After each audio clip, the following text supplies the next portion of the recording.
Welcome back to New Day Northwest, and take a look outside. Wow, doesn't that look nice? Man, the weather is never boring here. That's something we definitely can say every year.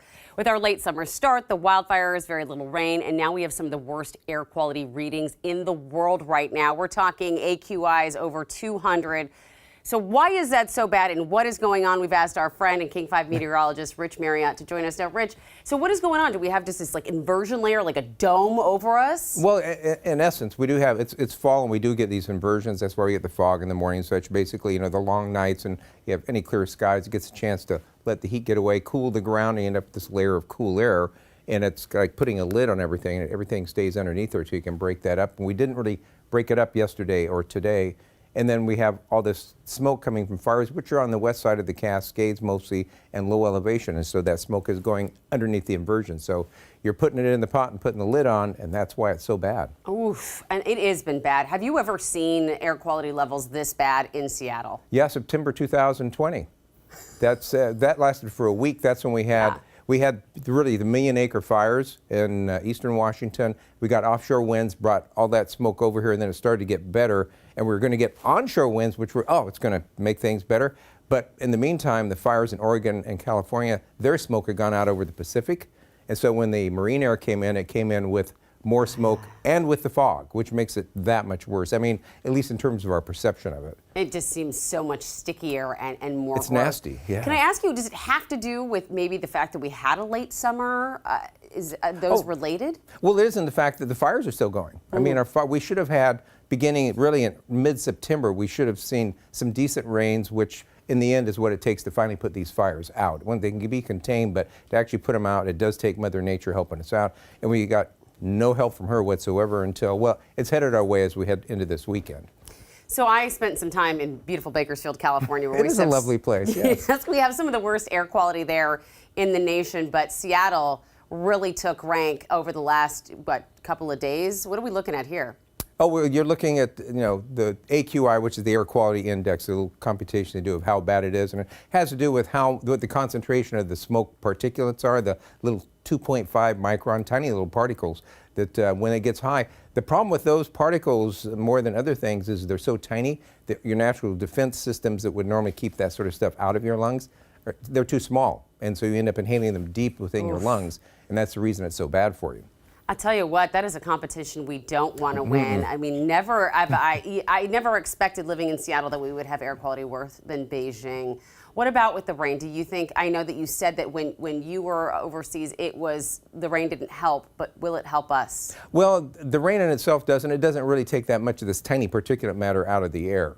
Maybe 8 to 10% is about all that it might take and bring down to the ground. It's mostly the fact that we get the onshore winds, the clean air is coming in off the Pacific. We have to get that. And then it mixes in with the smoke, and we get mixing into a deeper air layer and increasingly clean air. And so you see the concentration of those particulates gradually going down, so our air quality gets better. And then overall, the pattern is going to be pushing the whole, all the air eastward out of here and spreading it out, and mixing it up more as it moves inland. And so that's what gradually improves it. We don't really wash it out, but the air that comes with the rain helps dilute it and then finally move it east. One quick question I have left. Last night I went around closing all the windows in my house because my husband thought it was a good idea to keep them open to keep the cool, smoky air inside.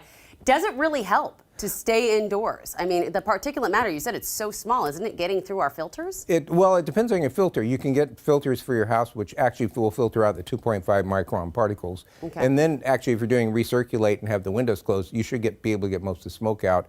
If you just close them, probably not that much effect because they have no place to go and they stay suspended for a long time. Ah, that's good to know. All right, Richie, thank you so much. We really appreciate it. We might be bugging you again in the next few days. So, of course, if you are sensitive, be very, very careful. It can be very, very dangerous. All right. Well, when it comes to museums, you probably think of them as just places to learn and enjoy the arts or artifacts, right? But have you ever thought about how and what is chosen to be shown? A new book called From Small Wins to Sweeping Change takes a look at equality, inclusion, and anti-racism in museums. Co-editor Priya Frank from the Seattle Art Museum joins me now. I'm so glad that you did a really good, deep look at this issue. What inspired you to write this book? What makes it unique? So the actual scope of folks that are included is really kind of amazing. So we have art museums, we have science museums, history museums, children's museums, all included within this, which is really unique, but also it's who's the authorship. So typically, so for art museums, it's about 29% folks of color that identify as working in museums, but this is 60% Black, Indigenous, and people of color that have authored this book. And so it's really being able to amplify voices that aren't necessarily showcased very publicly. And who is your co-editor? So Teresa Soto, she is absolutely incredible. She's from the Walters Museum. That's where she works now. And she actually brought me onto the project through a call that was put out by the American Alliance of Museums. And she asked if I might be willing to be her co-editor on this. And I just had to say yes. I love how you said her name, because you can just hear in the way you say it, the admiration and the respect. She is such a mentor and an incredible friend, and feels like we went through something together. I mean, the last 2 years of bringing this project to life. So take us through the book. What can people expect? Who was in the book? Yeah, so there's, again, museums represented from all over the country. So folks like MoMA, RISD, the Hammer Museum in LA. And then locally, we have Seattle Art Museum represented, which is where I work. And then also the Burke Museum and Pacific Science Center.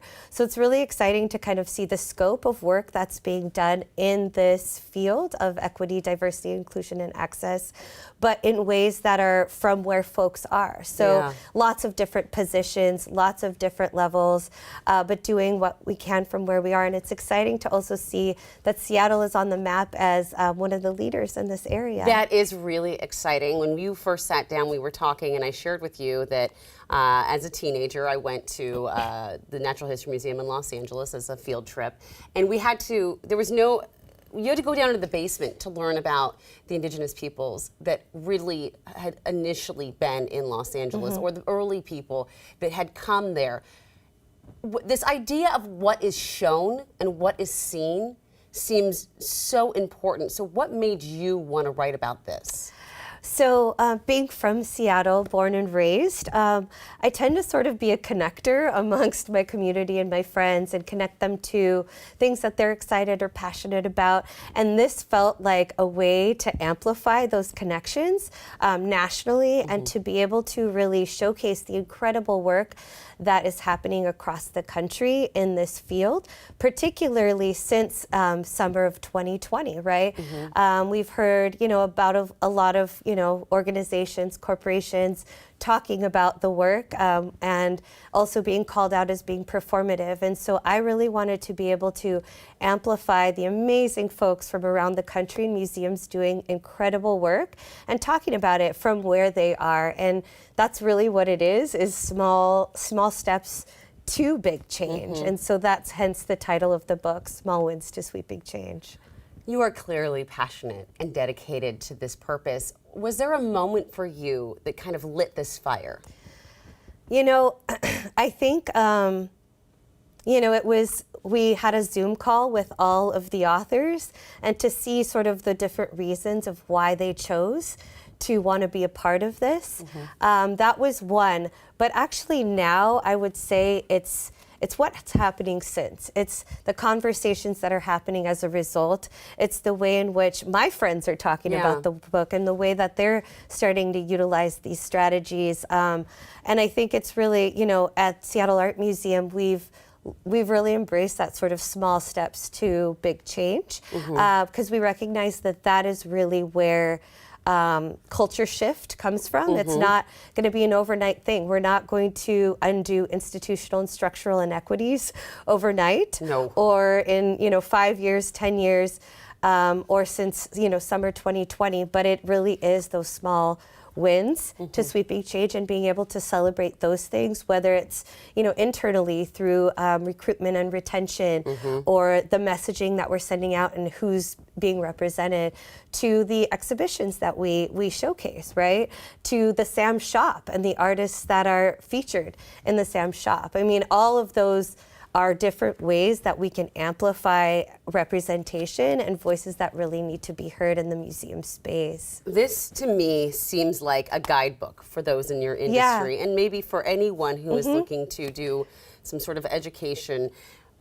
What does this book represent to you? So for me, it represents hope.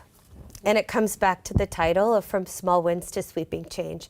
Again, we're not going to, undo structural inequities overnight, but being able to do what you can from where you are is what keeps me going in this work, and it's the hope and the courage and the vulnerability of the authors that are represented in this book, and the stories that they tell, this testimonials, the guidebook essentially, and my dear friend Tiffany, she actually talked about, she was like, hey Priya, I think I want to get a copy for the little lending library in my neighborhood if you wouldn't mind signing it, and then it can go out to the neighborhood, and those are those things that really keep me hopeful and inspired. Thank you so much. It's a pleasure talking to you. Thank you for sharing the book with us. We are going to keep referring to this guidebook. Thank you. All right, well, coming up next, are you planning on a winter getaway? We've got Expedia up next, sharing some of the most popular winter destinations that are trending right now. I know it's not quite winter yet, but it will be, and you'll want to go, so stick around.